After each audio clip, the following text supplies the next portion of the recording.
Nah, kami persilakan berikutnya para jamaah yang sudah siap. Ibu Erma, insya Allah nanti akan dijawab oleh Ustadz Arifin Nugroho. Silakan Ibu Erma. Bismillahirrahmanirrahim. Assalamualaikum warahmatullahi wabarakatuh. Waalaikumsalam warahmatullahi wabarakatuh. Perkenalkan, nama saya Erma. Di sini saya menanyakan, jadi di awal dari cerita Ustadz Haikal, bahwa kita dan saya biasanya juga setiap kali kita itu kan berusaha maksimal dulu ya. Setelah kita selesai usaha, kita maksimalkan, sempurnakan, terus kita berdoa gitu.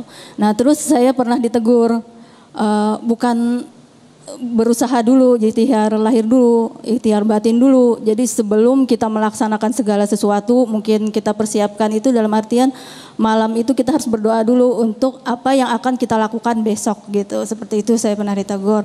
Nah terus yang saya mau tanyakan Ustadz, dari hal tersebut yang biasa kita lakukan kan ikhtiar baru berdoa. Nah itu dibalik berdoa dulu baru berikhtiar. Nah dari Ustadz seperti apa mungkin nanti pendapatnya untuk pencerahannya. Terima kasih.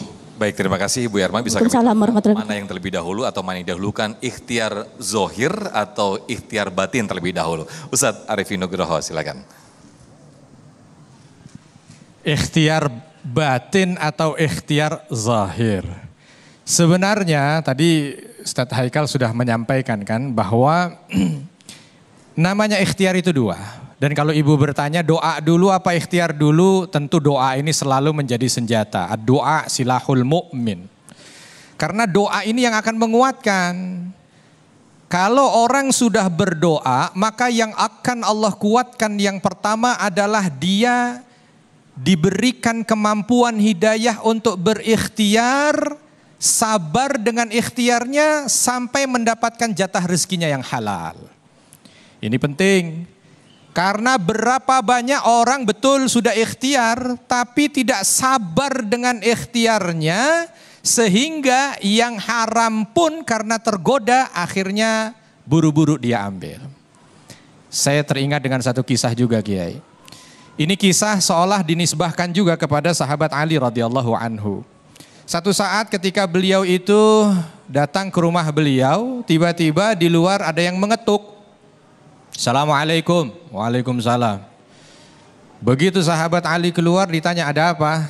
Saya orang tidak mampu, butuh sedekah. Ya sebentar. Masuklah ini sahabat Ali. Ketika masuk keluar orangnya udah gak ada. Tapi bersamaan gak ada itu pelana kudanya juga gak ada. Berarti kira-kira yang nyolong siapa? Siapa yang nyolong? Yang tadi datang minta-minta itu.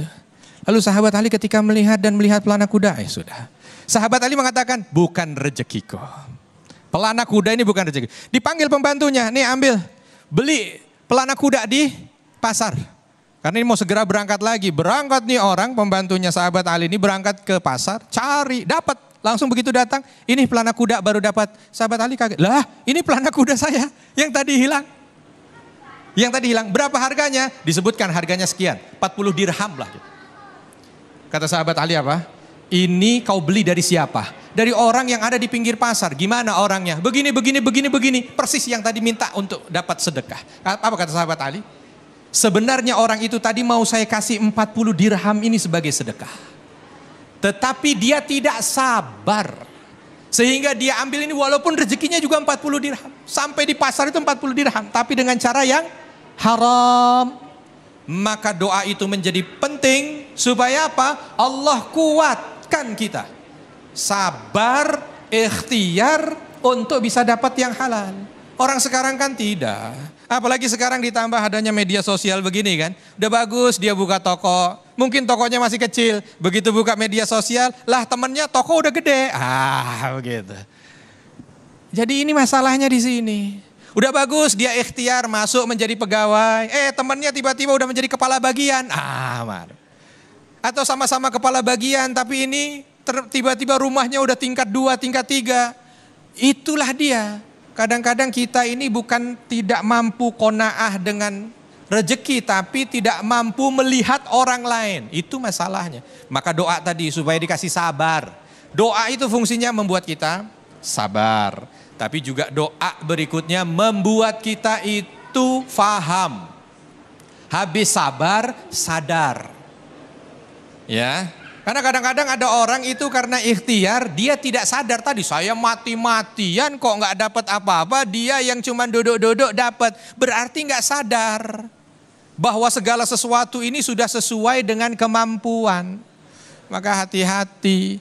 Kalau kita lihat orang lain memang cocok di dia, tapi belum tentu cocok di kita. Orang baju aja beda-beda. Kalau saya ngelihat Kiai Fikri Haikal pakai baju begitu bagus, terus seolah saya kok kayaknya kok rezeki saya tertukar ya, harusnya saya pakai itu. Lain ceritanya. Begitu saya pakai udah nggak enak, dilihat juga udah nggak pas. Kenapa?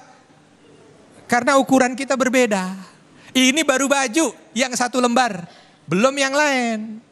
Makanya kalau kita melihat begitu nggak apa-apa, alhamdulillah. Dia rezekinya begitu, memang inilah kita yang mampunya ini. Maka kalau kita sadar tentang itu, doa itu selain membuat kita sabar, membuat kita sadar. Ya memang segini. Tugas kita berikutnya dari sadar itu mencoba untuk menikmati yang sudah Allah berikan setelah ikhtiar maksimal kita. Karena semuanya sudah diatur. Baik, menarik Ustaz Arifin Nugroho apa yang disampaikan dari kisah sahabat tadi ya. Bahwa ketika ada kejadian, ada rizki kita yang mungkin diambil sama seseorang dan kita bisa berkata sabar, itu bukan rizki saya. Nah, untuk menuju makom itu seperti apa? Mungkin nanti bisa dijelaskan sesaat lagi di segmen berikut. Sambil nanti mungkin di segmen berikut, segmen 4, nanti Ustaz Arifin, Ustaz Fikri Haikal bisa langsung berinteraksi dengan para jamaah atau langsung turun untuk berkaitan dengan tema besar kita, berkaitan dengan jangan khawatir rezeki tidak akan tertukar. Sesaat lagi tetaplah di Damai Indonesiaku.